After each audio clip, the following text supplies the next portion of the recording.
আরজিকরের ঘটনায় এখনো উত্তাল পরিবেশ গোটা রাজ্য জুড়ে। প্রতিদিনই কোনো না কোনো সংঘ সংগঠন সমিতি ক্লাব থেকে প্রতিবাদ মিছিল বের করছে স্থানীয় মানুষজন। এরই সঙ্গে কেন্দ্রীয় তদন্তকারী সংস্থা তদন্ত করছে এই সংশ্লিষ্ট মামলার। তবে আরজিকরের ঘটনার সঙ্গে খোদ পশ্চিম মেদিনীপুরের মেডিকেল কলেজেও শাসক দলের এক নেতা দাপাদাপিতে নতুন করে কর্মবিরতির ডাক দিয়েছিল জুনিয়র ডাক্তার সহ মেডিকেল পড়ুয়ারা, যার জেরে নোটিশ পাল্টা নোটিশে উত্তপ্ত হয়েছিল মেদিনীপুর মেডিকেল কলেজ।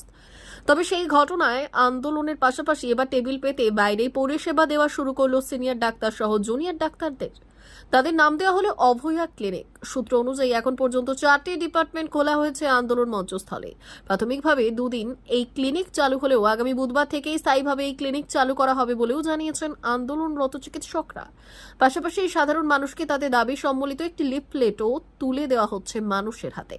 সাধারণ মানুষকে পাশে পেতে লিফলেট দেওয়া হচ্ছে। থ্রেড কালচার বন্ধ এবং চাপের কাছে নোটিশ স্বীকার না করে আন্দোলন চালিয়ে নিয়ে গিয়েও পরিষেবা দেওয়াটাই এখন মূল লক্ষ্য আন্দোলনরত চিকিৎসকদের।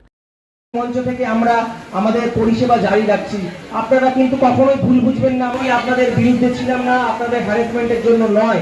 এই আন্দোলন কিন্তু একজন নির্যাতন হতে পারত। দেখুন, অভয়ার বিচার না পাওয়ার আজকে 25 নম্বর দিন। কালকে দেখা গেছে যে গোটা কলকাতা জুড়ে অভয়া ক্লিনিক পরিষেবা চালু হয়েছে সকালবেলা 10টা থেকে 2টো পর্যন্ত, এবং তাতে বিপুল জনসমর্থন পাওয়া গেছে। আমাদের মেদিনীপুর মেডিকেল কলেজেও আন্দোলনের পরিপ্রেক্ষিতে আমরা ফিল করেছি কি মানুষকে সেই পরিষেবাটা দেওয়া অবশ্যই খুব প্রয়োজন। কিছুদিন ধরে পার্সিয়ালি দেওয়া যাচ্ছিল, কিন্তু মানুষের চাপ ক্রমাগত বেড়ে চলেছে রোগীদের যাতে হয়রানি না হয়, তাই জনসমাজকে পাশে পেতে।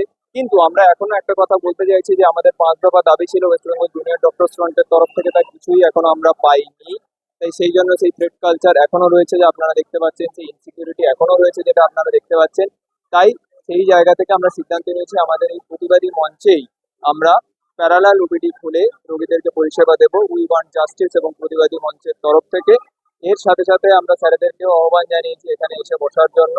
যদি কোনো পেশেন্টকে বাইরে দেখা সম্ভব না হয় তাহলে তাকে যেমনভাবে ওপিডি আমাদের সিনিয়র ডাক্তাররা চালাচ্ছিলেন তারা তাকে সেভাবে দেখবে। D news, Medinipur.